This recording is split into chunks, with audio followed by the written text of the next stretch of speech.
멈춰라. 저기 오시는 분은 나의 옛 상전이시다. 내가 감히 수레에 앉아 그분을 지나칠 수 없다.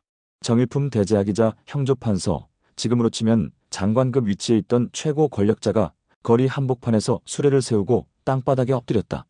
화려한 관복을 입은 그가 절을 올린 대상은 다름 아닌 행색이 초라한 시골 선비였다.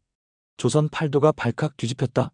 당대 최고의 엘리트가 스스로 나는 원래 이 집안의 노비였다는 금기 중의 금기를 만천하에 공포한 것이다. 신분이 들통나면 목이 달아나도 할 말이 없던 시대, 그가 목숨을 걸고 자신의 신분 세탁을 차백한 데에는 그 어떤 영화보다 소름 돋는 반전이 숨어 있었다. 원래 그는 양반과 종의 자식으로 태어난 천민이었다. 하지만 그에겐 주인의 아들보다 뛰어난 천재성이 있었다. 그 재능을 알아본 주인은 파격적인 결단을 내렸다. 너는 노비로 썩기엔 너무 아깝다. 나가서 성을 바꾸고 양반으로 살아라. 주인의 도움으로 족보를 세탁하고 길을 떠난 그는 밤낮 없이 책을 읽으며 이를 갈았다. 그를 배우다 들키면 몰매를 맞던 노비의 삶을 지우기 위해 그는 가짜 양반 신분으로 과거 시험에 응시했다. 그리고 보란듯이 급제하여 승승장구하며 조선의 심장부로 들어갔다. 철저한 신분제 사회였던 조선에서 어떻게 노비가 감쪽같이 양반으로 변신해 과거 시험까지 치를 수 있었을까? 사실 여기에는 반석평뿐만 아니라 당시 신분 상승을 꿈꾸던 이들이 활용한 치밀한 신분 세탁 매뉴얼이 존재했다. 첫 번째 단계는 연고지 이탈이었다. 자기를 아는 사람이 아무도 없는 먼 지방으로 도망쳐 완전히 새로운 인물로 거듭나는 것이었다. 반석평 역시 주인의 묵인 아래 고향을 떠나 타향에서 양반 행세를 시작했다. 두 번째는 핵심적인 족보 매입이었다. 몰락하여 자손이 끊긴 양반 가문의 족보를 돈을 주고 사거나 그 집안의 학렬에 맞춰 자신의 이름을 슬쩍 끼워 넣는 방식이었다. 이를 투탁이라 불렀는데 일단 족보에 이름이 올라가면 관아에서도 이를 의심하기 힘들었다. 마지막 세 번째는 신분 보증이었다. 과거 시험을 보려면 양반 3명의 신분 보증이 필요했는데 반석평은 실력으로 유력 인사들의 마음을 사로잡아 이 보증을 받아냈다. 결국 족보라는 서류와 유력자의 보증이 합쳐지자 노비 반석평은 조선이 공인한 양반으로 완벽하게 재탄생했다. 반석평, 그대의 출신이 미천하다는 소문이 바다하네. 사실인가? 정적들이 날카로운 칼날을 들이밀 때마다 그는 태연하게 위기를 넘겼다.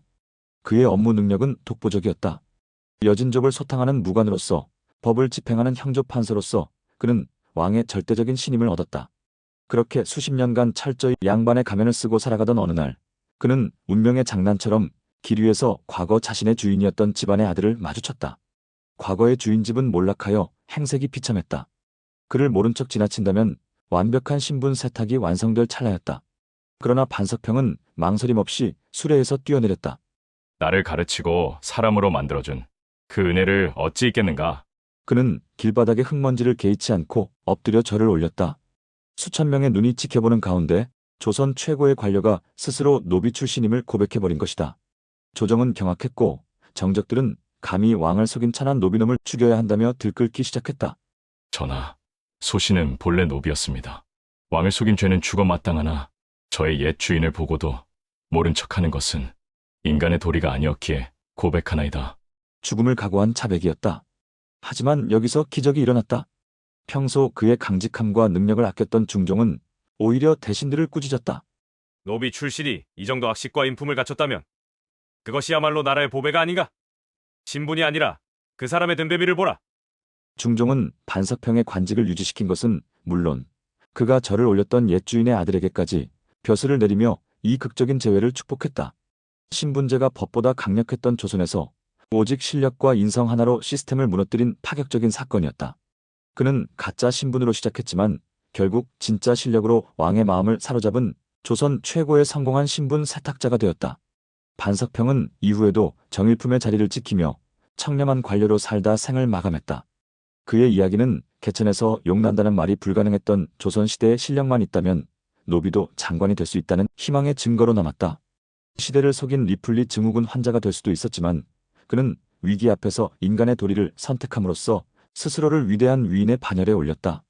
가면을 벗고도 왕의 신임을 얻었던 이 남자의 당당한 사이다 행보는 오늘날 배경 탐만하며 주저앉은 우리에게 가장 강렬한 일침을 날리고 있다. 오늘 전해드린 조선의 숨겨진 영웅, 반석평의 드라마틱한 인생 역전 이야기 재미있게 보셨나요? 500년 전의 기록임에도 오늘날 우리에게 주는 울림이 참 큰 것 같습니다. 이 영상이 흥미로우셨다면 구독과 좋아요, 알림 설정까지 꼭 부탁드립니다. 여러분의 클릭 한 번이 더 재밌고 놀라운 조선의 뒷이야기를 발굴하는 데 큰 힘이 됩니다. 시청해주셔서 감사합니다.